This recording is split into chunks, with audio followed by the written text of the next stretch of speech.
SSC 2025 exam যে হবে 100% confirm. অপেক্ষা শুধু নোটিফিকেশনের।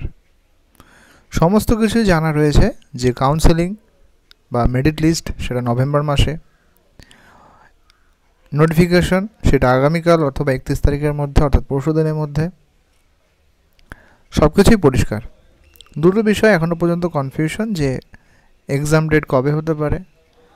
যেটুকু আপডেট আগস্ট মাসের শেষে অথবা সেপ্টেম্বরে কারা বসতে পারবেন সে বিষয়েও যেটুকু আপডেট আসছে, যাদের বিএড সম্পূর্ণরূপে কমপ্লিট তারাই একমাত্র বসতে পারবেন।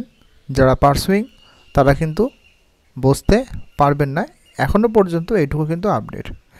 এখন যদি নোটিফিকেশনে সেরকমভাবে কোনো পরিবর্তন হয় তাহলে কিন্তু অবশ্যই আমরা জানতে পারবো।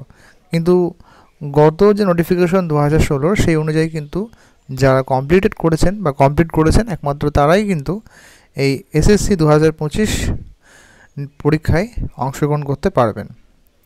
যারা পুরনো বা যারা নতুন সবাইকেই কিন্তু পরীক্ষা দিতে হবে, অর্থাৎ নতুনরা পরীক্ষায় বসতে পারবেন, আর যারা পুরনো যাদের চাকরি বাতিল হয়েছে, যোগ্য অযোগ্য সবাইকেই কিন্তু পরীক্ষায় বসতে হবে।